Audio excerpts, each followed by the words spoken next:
کوکمون دو سول دو فا هست. انگشت سوم روی دو میگیم دو،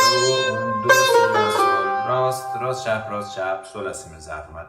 لا سی دو راست چپ راست، دو سی لا سول، راست چپ تکرار میشه، لا سی دو، اون دو سی لا سول، لا لا. یه پله عقب‌تر از سی، سی این سی لا سول فا، راست چپ سول سی لا سول فا، راست چپ راست فا از سی به ضرب اومدن، دو سی لاس سی لاس، دوم میاد روی سول اشاره به لا میکنه، فا راست چپ راست.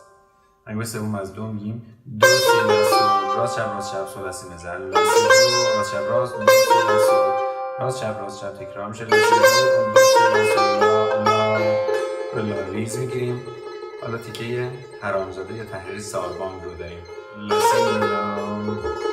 اینجا لا میزنیم، سی رو میزنیم، انگشت سوم سی رو میکنه، انگشت دوم لا رو میکنه، انگشت سوم لا رو میکنه و بعد روی لا ریز میدیم، تک به 4 رو داریم، لا سی لا سی لا. میتونیم اینها رو با یه دونه کمده کاری اجراش کنیم، سی رو بکنیم و بعد لا ریز بدیم، سول از سی ضرب اومد، سول سی لا، حالا سی لا لا سی دو، لا به سی یک میید پایین، راست چپ، سی دو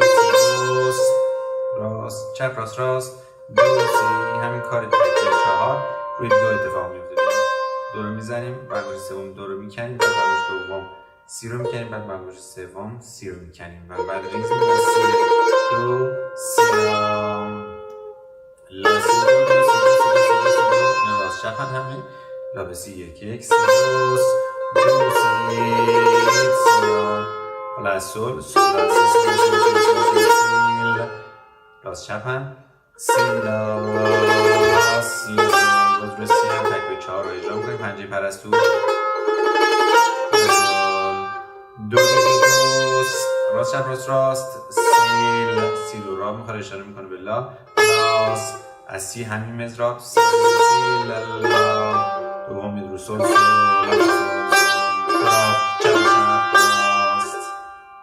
انگشت اول میاد رو لا، میگیم لا سی دو راست چپ سی دو لا سی دو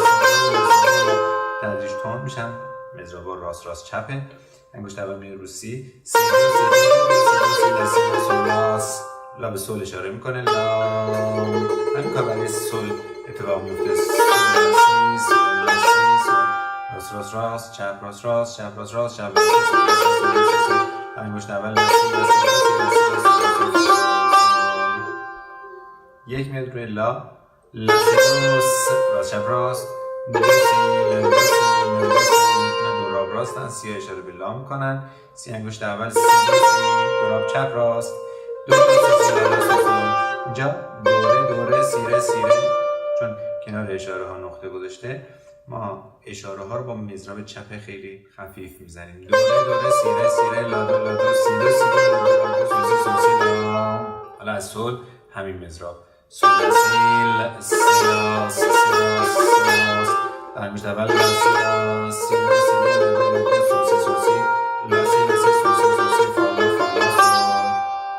دوباره از لا با همون مضرب بندی سابق، لا سی انگشت اول دوره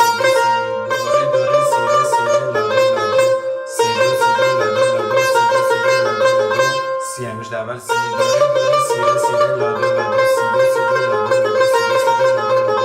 سی انگشت اول سی دوره دو انگشت اول دومی سیره دوره لا سی لا، بعد دوباره از سول سی لا همون مضرب بندی سابقه، راست و اشاره به سول رو داریم از لا انگشت اول لا سی دو راب چپ راست سی دو لا